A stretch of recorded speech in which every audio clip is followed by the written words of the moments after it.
Halo semua. Kali ini kita akan coba menyelami kehidupan sebuah komunitas di pedesaan Jawa. Yang menarik, kita akan melihatnya langsung dari kacamata mereka lewat sebuah dokumenter yang jujur aja luar biasa menyentuh. Nah, kutipan ini, bagaimana jika kita berpikir sejenak? Ini diambil langsung dari filmnya, dan rasanya pas banget ya. Kayak sebuah ajakan buat kita semua untuk, ya berhenti dulu sebentar, dan coba meresapi dunia yang bakal kita jelajahi bareng-bareng ini. Oke, kita masuk ke bagian pertama. Negeri di bawah kabut. Judul ini tuh keren banget ya. Karena ini bukan cuma soal lokasi mereka yang memang sering berkabut, tapi ini juga jadi semacam simbol, metafora gitu, untuk komunitas yang perjuangannya itu sering banget nggak kelihatan sama kita yang di luar. Jadi, biar kita paham ceritanya, kita harus tahu dulu latarnya kayak apa. Bayangin ya, ini adalah dataran tinggi di Jawa Tengah. Kehidupan di sana itu punya ritmenya sendiri. Semuanya ditentukan sama hasil panen, ikatan komunitas yang kuat, tapi di sisi lain ada tekanan ekonomi yang nggak pernah berhenti. Oke, sekarang kita masuk ke bagian yang menurut saya paling membumi. Judulnya Buku Harian Keuangan. Nah, disinilah kita bakal lihat gimana konsep kemiskinan yang mungkin kedengarannya abstrak, jadi terasa nyata, sangat nyata saat kita lihat dari kacamata pengeluaran sehari-hari dalam rupiah.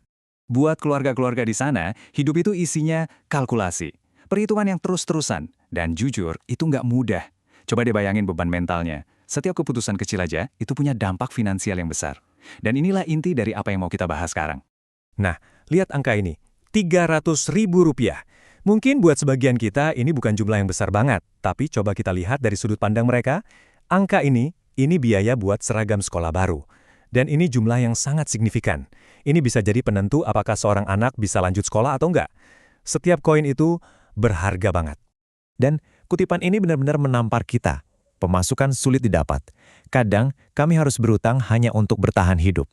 Disinilah angka-angka tadi jadi punya nyawa, punya rasa. Kita jadi bisa ikut ngerasain stres dan perjuangan di balik setiap lembar rupiah yang harus mereka putar otak untuk dapatkan dan belanjakan. Oke, bagian selanjutnya ini, mimpi yang tak terjangkau, membawa kita ke inti permasalahannya, yaitu sebuah paradoks, di mana ada yang namanya pendidikan gratis, tapi pada kenyataannya, biaya yang harus dikeluarkan itu justru mahal dan seringkali nggak terjangkau. Dan perbandingan ini, wah ini kena banget.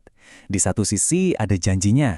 Sekolah bilang, sing penting niat sekolah, pendaftaran wes ra ono. Artinya, yang penting niatnya, pendaftaran udah gratis. Tapi di sisi lain, ada kenyataannya. Keluarga di rumah bertanya-tanya, lah terus seragamnya gimana? Bukunya, uang sakunya tiap hari?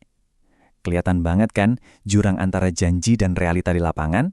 Jadi pertanyaannya sekarang, apa aja sih sebenarnya biaya-biaya tersembunyi dari pendidikan yang katanya gratis ini? Ini pertanyaan yang penting banget buat kita bedah bareng-bareng. Nah, ini dia jawabannya. Ada seragam dan sepatu, buku dan alat tulis, belum lagi ongkos transportasi harian.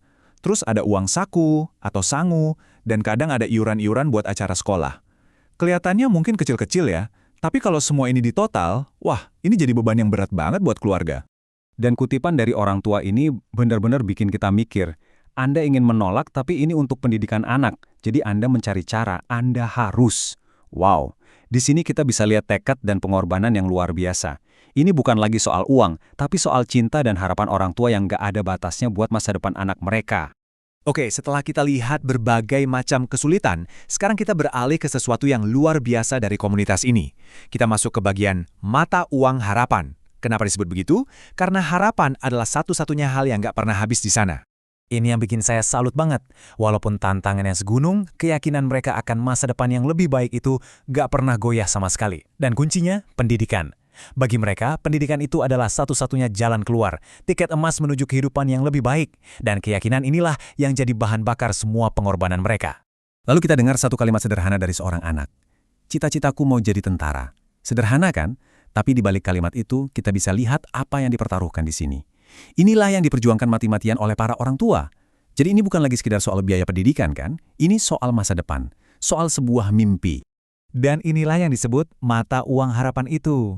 Isinya adalah mimpi seorang anak, pengorbanan orang tua, dan keyakinan dari satu komunitas utuh. Mungkin secara materi mereka nggak punya banyak, tapi mereka punya kekayaan lain yang nggak bisa diukur pakai uang, harapan. Sebagai penutup, saya ingin meninggalkan Anda dengan satu pertanyaan ini. Sebuah pertanyaan yang mungkin akan terus terngiang. Ketika kemauan kuat tetapi sarana langka, seberapa jauh sebuah mimpi bisa melangkah? Pertanyaan ini merangkum semua yang kita bahas hari ini, dan semoga bisa jadi bahan renungan buat kita semua.